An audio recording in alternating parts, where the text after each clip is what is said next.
Chapter 7: A Midnight Chase and a Clue That Failed. Roy could have kicked himself. Why hadn't he kept awake? Perhaps a mysterious person or persons had come just as he had fallen asleep. What a chance he had missed. How exasperating. Have they been gone long? He asked Mrs. McIntyre feverishly.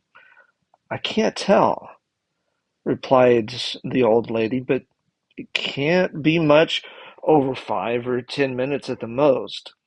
I got up as soon as I heard the noise, but of course I had to put something on, and then by the time I could get to the door, there was nothing and nobody to be seen.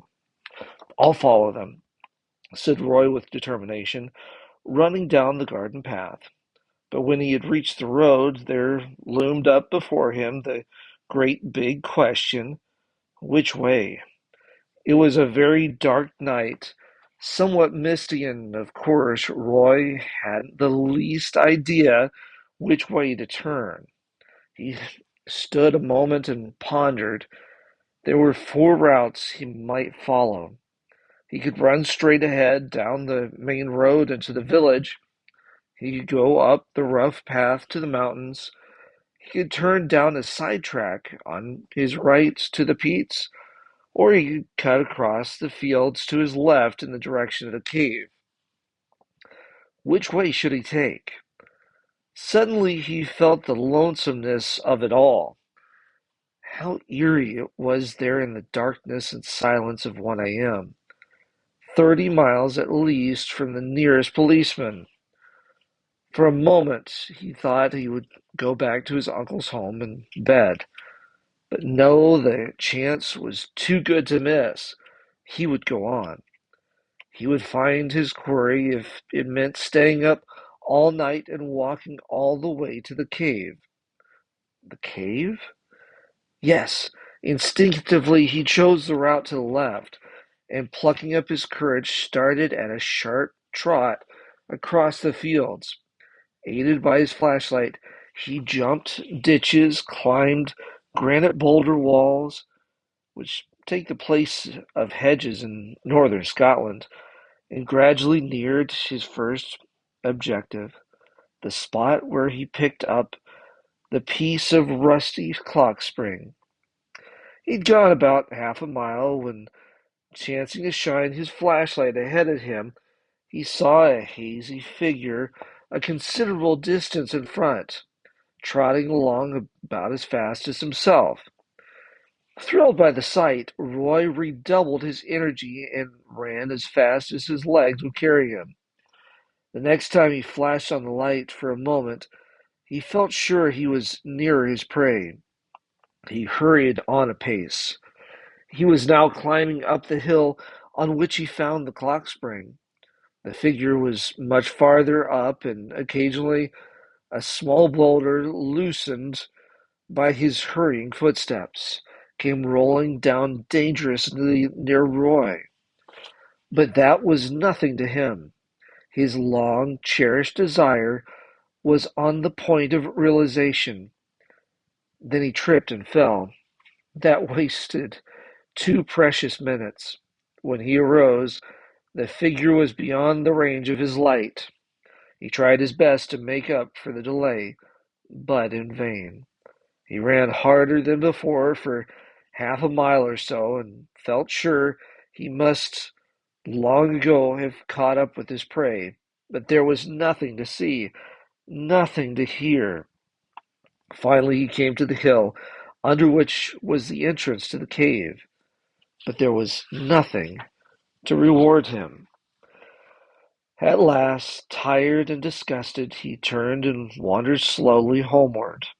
He still kept a sharp lookout, but he might have saved himself the extra energy. Arriving at the store about 3:30 a.m., utterly weary, he soon fell fast asleep. When he was fully awake the next day, which was not till nearly dinner time, his father and uncle wanted to know the result of his night's vigil. Mrs. McIntyre's story of how Roy had gone to sleep just when the angels had arrived had already reached their ears and caused much merriment at his expense. Though Roy retorted that he had seen something, though and would not see a lot more before many hours had passed. More than that he would not say, and the laugh only stiffened his resolve to complete the solution of the mystery.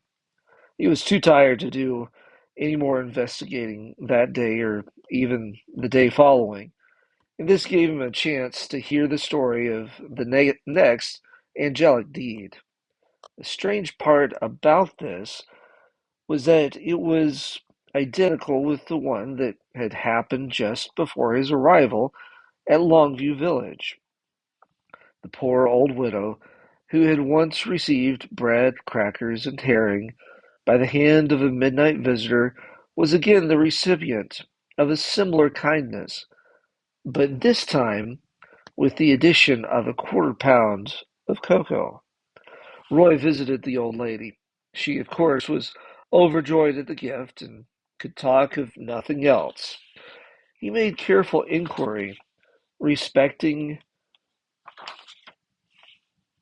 the crackers and cocoa. There might be a clue here. Then he went to his uncle and asked if he had sold these articles to anyone in his store recently. Uncle had sold just this kind of crackers and cocoa lately, but unfortunately, to so many people he couldn't remember anyone in particular. So that clue was useless. Roy now resolved that he would give up hunting along these sidetracks and make one last supreme effort along the line he had for many days thought would bring results. He would search the cave, and he would search it by himself. With this purpose in mind, he began to make preparations, being careful to secure from some of the older villagers as good a description as possible of the inside of the cave, especially concerning the number, length, and position of its branching corridors. With the information he got from these people, he drew a rough sketch and planned a systematic and exhaustive search of the long tunnels and dark recesses of the ancient cavern.